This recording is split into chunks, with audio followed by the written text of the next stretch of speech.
You're listening to PatchBay on TYM KRS. Welcome to PatchBay, sort of a conversational podcast all about audio equipment, music, audio engineering, recording, music production, live sound, and lots of other stuff. And this week we actually have a question. Shane, this Hello. comes through your Facebook, I believe. Yep. Colin, what is it? Mante? Manatee, yeah. He's a Alright. drummer in a sort of a local band. They're called Dissonance. So we'll give them a shout out on there. We'll put up a link to their. Yeah, sure.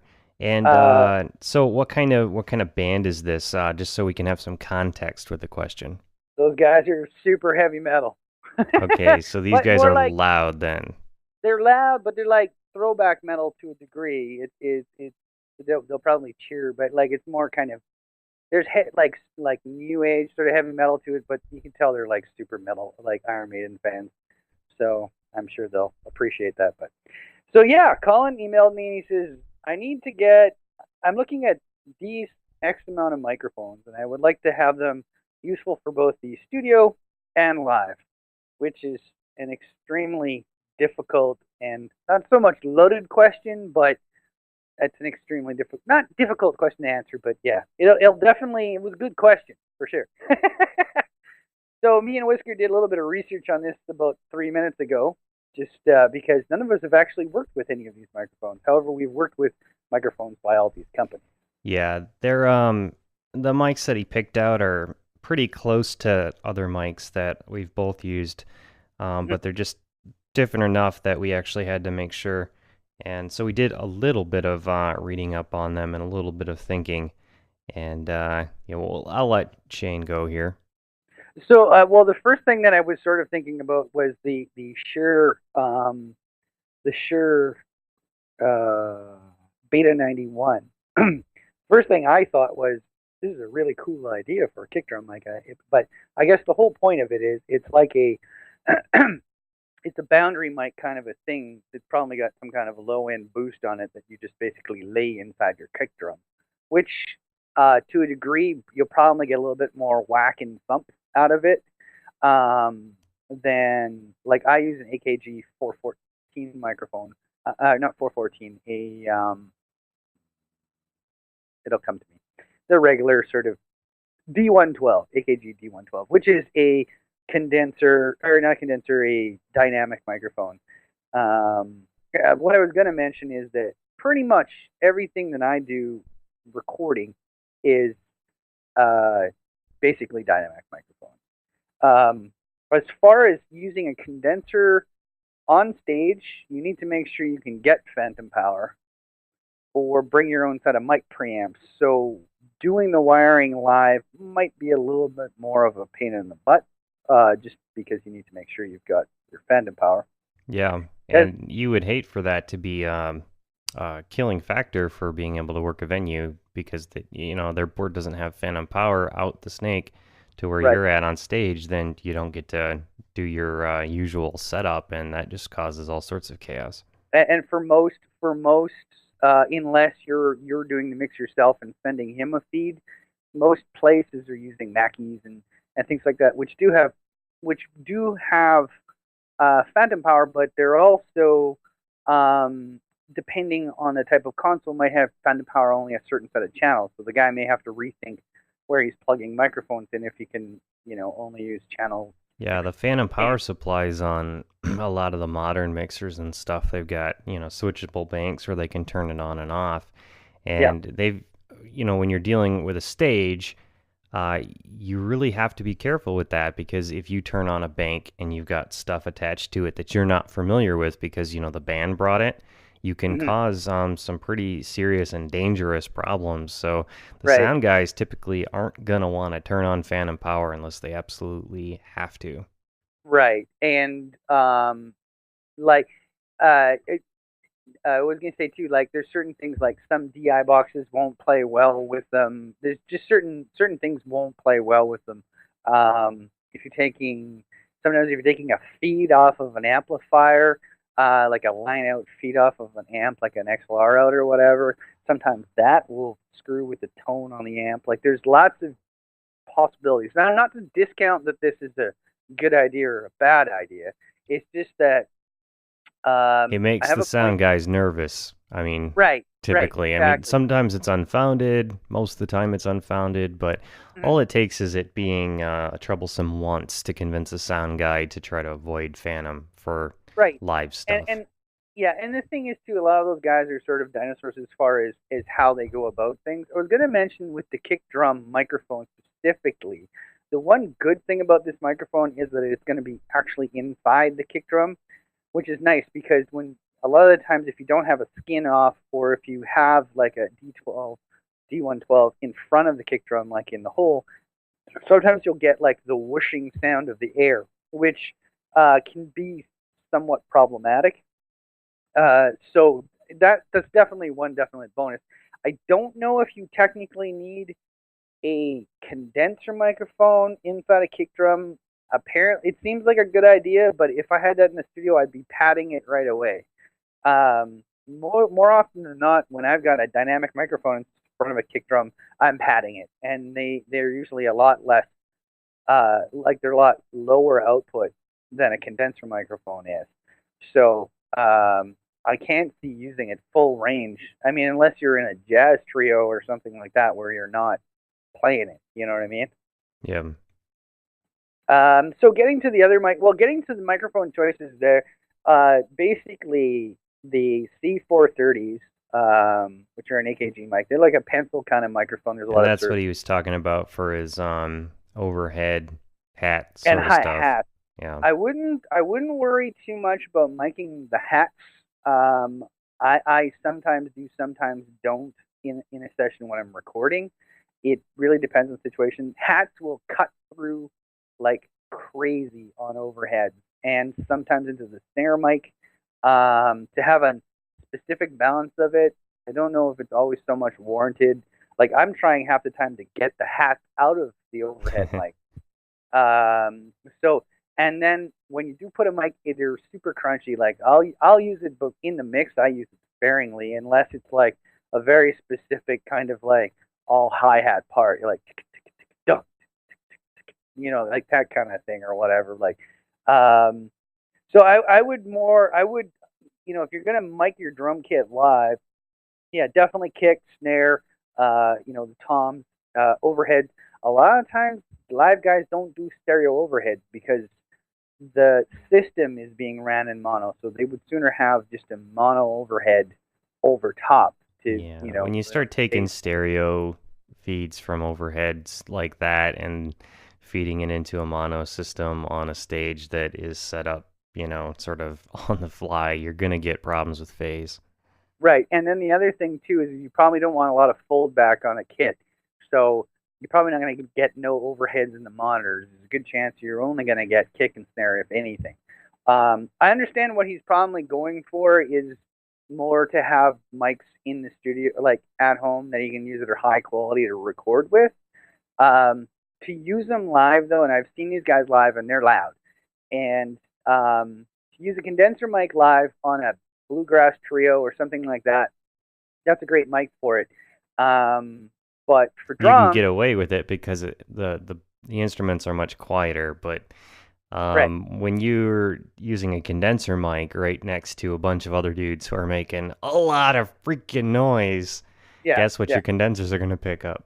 They're gonna pick everybody else up. So the only other, I think they're great mics to use for in the studio. They'd probably be great mics to use live, provided you can get over the wiring sort of situation. But I get a plexiglass shield, like for sure, Yeah. because and then if you get a plexiglass shield, then you got to make sure that you get a really good mix of the rest of the band. So I've actually heard his kit live, and it sounded pretty wicked to me. So I need to have a sort of conversation with him. My personal opinion is the good mics. I would try them out if first and try doing some recordings to see if he likes the sound of them, because there might be better options. Like as far as the P904, which is going to use on the snare and the overheads. It's a cool mic because it clips on, but I mean, pretty much every great record's had a Shure 57 on the snare, like it's default. So It's true. like it's default, and 58s on toms or Sennheiser 421. I mean, that's like, it's the choice of overheads a lot of the times, and where you place the microphones, and then a lot of stuff we listen to now has samples and all kinds of other junk that's happening as well. But yeah, I mean, most records have been done with a 57, at least on one drum somewhere, So I don't know if that totally answers the question. Do you have anything else to add on that? Yeah, I mean, for live stuff, because I'm more of a live sound kind of guy. Picking mics that are too good can be a problem sometimes. Too sensitive, too loud, too wide range. When you get a lot of noise in a situation, then the last thing you want is really good mics, because they're just going to make it all worse. And really good mics will do things like pick up a bad room, Yeah, and help that bad room propagate back out again. Exactly, and they're going to pick up other stuff. Like it's when you see guys with even condenser mics hung over the edge of a guitar amp right in front of the speaker, like they're padded to hell. You might as well just put 57 in front of it. Really, like it's padded. It's like you're getting maybe a fuller range signal, but then you're probably carving out half that signal to fit it into the mix with everything else that's going on live. So starting off with a good signal is like the best idea. Don't get me wrong. Excuse me. But there's a reason why 57s and 58s are used, because they because work. they slot in the right way. Yeah, exactly. You know what I mean? They're designed to do that job. From the very get-go, they've been designed to do that job, and they're extremely good at it. And now, are these guys wanting to record live too? Well, that's a good question. I don't know if they're planning on recording live in the basement, or if they're going to start multi-track stuff. But then, if you're dealing with a good set of drums with a good drummer and a good set of mics in a crappy sounding basement, you might have an issue too. You know what I mean? So you have to get over what the room sounds like. If you're tracking in your living room and it's an open-ended like your place with a huge ass ceiling, that's going to make a huge difference. So picking a good spot. I have a funny feeling that they're probably going to start tracking stuff sort of a few things at a time and building it. I would hazard to guess that might be the plan, because most sort of home systems are limited in how many inputs you can kind of do at once. And if he's taking, say, 6 on an 8-channel, recorder, then he doesn't have a lot of room left for everybody else, right? Yeah. So I'll have to discuss it further with them, and maybe we can even talk into coming on eventually and having a bit longer of a discussion with us, because we'll totally geek out on that. Yeah, it's always a fun conversation trying to figure out the best way to approach sound reinforcement for live bands. Because, I mean, the ideal thing is that you'd really want to be in a room that's small enough and good enough that you really don't have to mic the drums at all. I mean, that's ideal. Well, but the problem is you do that job well, and suddenly you're in bigger places with a lot of nasty echo and terrible acoustics because you're popular. My dog seems to want to bug me right now. The other thing I was going to mention too, and I don't blame him for wanting to, get some microphones for his drums, because all the guitar players get their toys and stuff like that. And if you're, even if you spend a ton of money on your drums, wow. Okay. Well, my dog is part of the show. Even if you spend a ton of money on your drums, you're still left with what sound the sound guy comes up with. But for the same situation, you can spend a crap load of money on a guitar rig, and the guy will put $125 57 in front of it. I mean, it's just kind of the way it goes, right? Yeah. Okay, so I think I messaged you something else too, and I can't remember what it was, if it was even that important. Yeah, these drunken email messages, Shane, you gotta Gotta stop. I know it's part of the Irish situation. It's not my Yeah, fault. I know you like me, but Yeah, it's I know. I stopped sending 2, 3 o'clock in the morning. Dude, we should do this. Actually, they're usually 8 a.m. messages. I was listening back to the show this morning, so So, I had an interesting question over the weekend, actually. cool. So we host a hackerspace here on Friday evenings. The bottom floor of my house is like 1,500 square feet that we don't use, and I thought I'd sort of donate it to a community project to sort of get a hackerspace off the ground. But because of that, I get to meet all these, crazy smart people that just show up and, work on projects and whatnot. And one of the guys, he was asking me, would it be okay for his daughter to bring her drum kit and jam out with the rest of the music types that hang out at the hackerspace? And it's like, that's okay. So evidently, I guess the groups are interested in maybe having some live music going on during these these get-togethers. How Well, that cool would is be that, fun. right? Yeah, no, that's totally cool. Yeah. So I don't Yeah. know what should I consider here. Probably Should go we be recording it? acoustic. But Yeah. I don't know, electric guitars. It's depends You know what on I what would I do? allow them to do. I mean, I like my neighbors. I don't want to. Okay, well, first things first. I don't know what your rule is in your town as far as noise complaints are concerned. Um, but like where we jam, like at the bass player's place, he's an understanding with his neighbors, and they mostly, for the most part, like our stuff. But 11 o'clock is shutdown time, so we have to officially be done by 11 o'clock. And we're old enough to know better, and we appreciate the fact that the neighbors let us get away with this every week. So we kind of stick to that.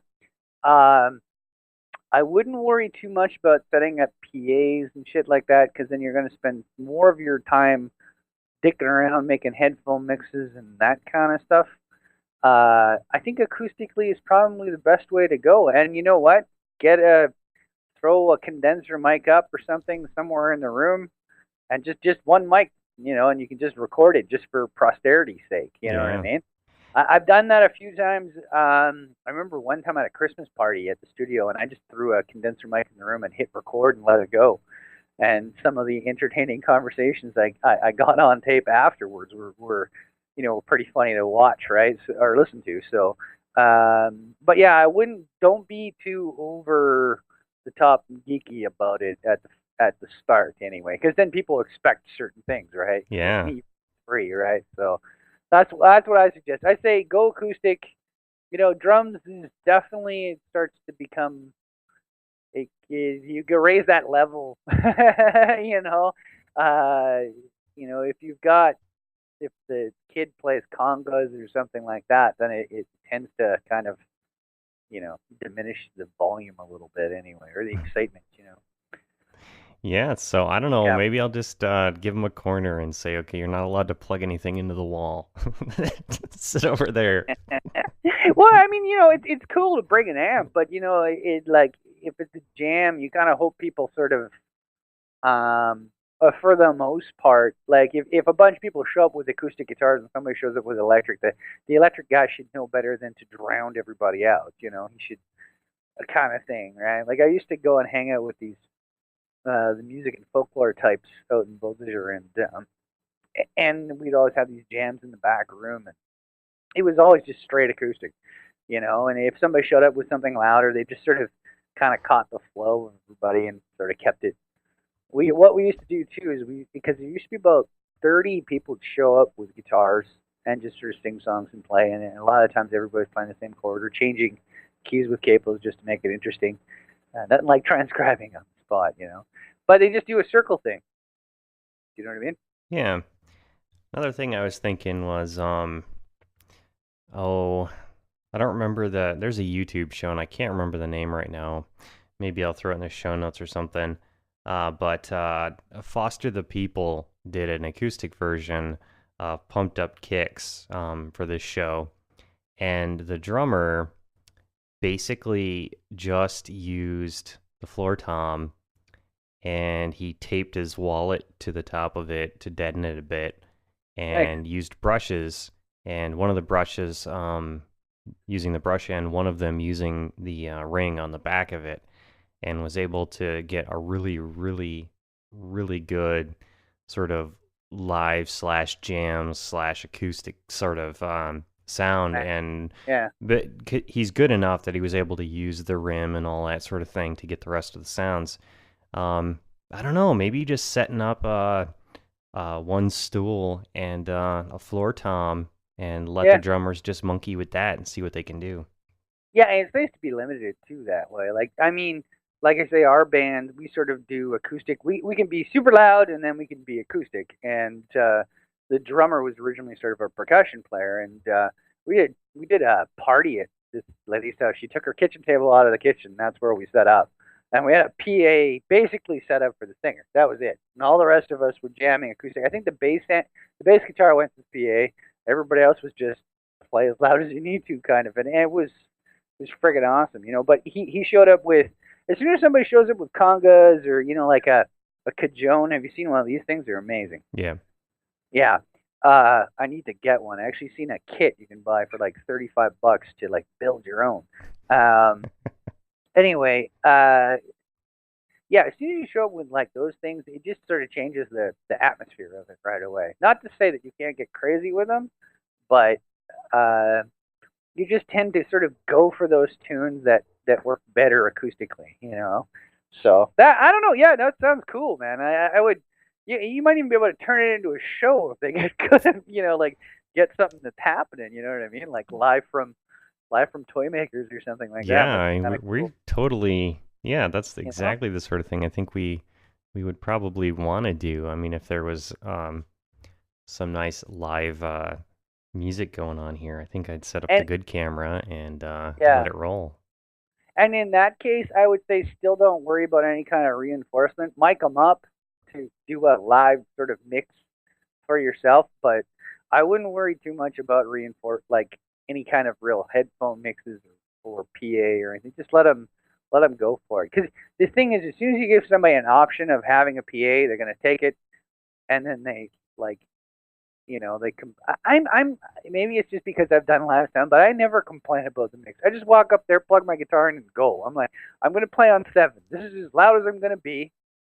Do what you need to do, and then if I can't hear the drums, I'll walk closer to the drummer. You know, like, you know what I mean? Like, yeah, and the sound guy can tell after 30 seconds that you're also a sound guy because you just did everything perfectly. Yeah, I don't give a shit, you know. And I'm saying, please, thank you. Where do you want me to plug in? All right, is it okay if I tip my amp? Yeah, because like what I do is I tip my amp so it points at my head. I'm good. Half the time I can't even hear myself. I know my song. I know what I'm playing. Yeah. The problem, every time somebody ever has a problem with the PA or headphone mix, it's because they're not sure of what they're doing. That 9 times out of 10, that's what it is. They're nervous or they're worried about their performance, so they keep thinking if they hear themselves more, they'll play better. And in the end, it doesn't make a difference either which way. I've had that happen time and time again with headphone mixes in the studio. And this one band I remember, they just like, turn it up, turn it up, turn it up, turn it up. Like, I'm at the point where it's like fader creep, you know, everything's at plus 20 and nobody can hear anything. And it's just the way it is. And it's because they're nervous and they're worried about, they're listening to themselves. They're not listening to everybody else. You need to listen to the band. I mean, I don't care what I'm doing as long as what I'm doing works with everybody else, right? I think psychiatrists and psychologists should have a mandatory credit required in school doing monitor mixes for a semester. Yeah, no kidding. No. No, that's totally true though, because it would. Yeah, I mean, you figure out who's all crazy or not crazy, but all the different little idiosyncrasies that happen. You know? There's nothing that I've seen in life that brings out people's idiosyncrasies. But the one that always it's so true. But I always find it hilarious. I don't understand a vocalist not hearing themselves over guitars and blah blah blah blah. But you know, if you got in-ear monitors, you should be all right. drummer who can't hear himself, you're sitting right in front of the drum. How can you not? You know what I mean? Like guitar player who's pinned. All I can hear is you. You know, like it's all nerves. That's all it is, man. But people don't catch it right away. You know what I mean? Don't let it affect your performance. Just go out and play and have fun and don't worry about it. You know? Yeah. So I would think the best plan would be to completely ignore any requests for monitoring and just keep it a nice little acoustic thing around here. Yeah. If the hacker space gets big enough, we're going to move it out of here and into its own big space, obviously. And I think one project that might be fun for people at that point would be maybe to set up a simple sound system so we can do some live stage stuff, be it music or whatever. You got guys that are hacking anyway. Just say, here, listen, build us a PA and yeah, exactly. You know, yeah, that's a great idea. That's a perfect idea. It seems like it's a fun combination, musicians and hackers. Well, they all tends to sort of run along the same. There's always one super guitar nerd that like he's not, you know, he's gotten past the point of buying technology and has started rewiring, or it just sort of, it's a natural stepping stone, I think, you know, from buying guitar pedals to trying to wire them and fix your own guitars and stuff like that. And then from there, you know, if you really want to get into doing some of the stuff that you guys do, which is a far more extreme, at least you've got an idea of what the sort of basics of it are, you know? Yeah, it works. It's music can be a bit of a gateway drug to electronics and hacking and stuff like that. It's very true. I totally agree. How are we doing on time?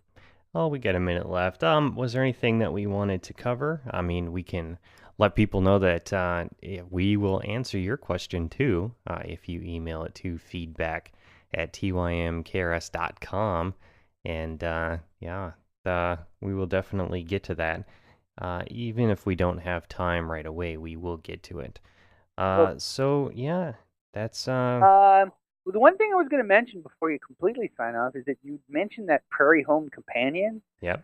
In the last episode, and so I sat and listened to it, and totally cool, man. That's like gold right there. So I think definitely something to continue to sort of remind people, or at least remind them one other time anyway. Because if kind of bad at it. If you guys out there, if you don't mind bluegrass, real country music, not like, you know, crappy, I wear a black hat but live in a mansion in Hollywood country music. You think my tractor sexy country music? Yeah, we're talking like real country music, like music from the rural areas.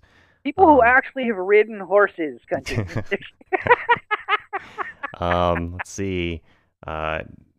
Blues, but, you know, like real, you know, just Prairie Home Companion features a lot of music that isn't necessarily super commercially viable. Let's just put it that way. But musically and skill-wise, it's 1,000 times better than anything you'll hear on the radio, and that's just the way it is, because the people who help find acts for the show, and it's a live recorded radio show, complete with, you know, skits and fake commercials and bluegrass music and whatever. There's not any of those left in the world. So please, if you are at all interested, find it. NPR will carry it. PRI will carry it. Those are public radio stations down here in the States. I get NPR on my Blu-ray player, so I'm going to check it out, actually. They have a website, too, theprairiehomecompanion.com, I assume. And it's hosted by Garrison Keeler, who's just, he's an ugly mutt. He's got a face for radio, but he's got the best voice ever. He really does.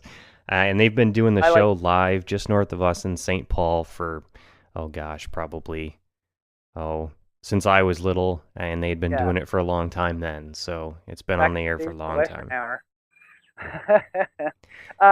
Cool. All right. So remember to tune in next week, as it were, right? Yeah, you guys can find this show every Friday at patchbay.tv. I usually put it up in the evenings. There's an RSS feed there if you want to have it automatically download whenever I post it. That'll automatically go to your phones or iTunes. And you can also listen to it just there on the page. Yeah, there's just a play button there. And also, I've been posting up the older episodes on YouTube. So if you're listening to this on YouTube, make sure you check the website because there's 10 episodes there that you haven't heard yet. So make sure you get on over there. Yeah, we're back to the future, as it were. All right, good night. All right, that's it for us. We'll see you guys next week.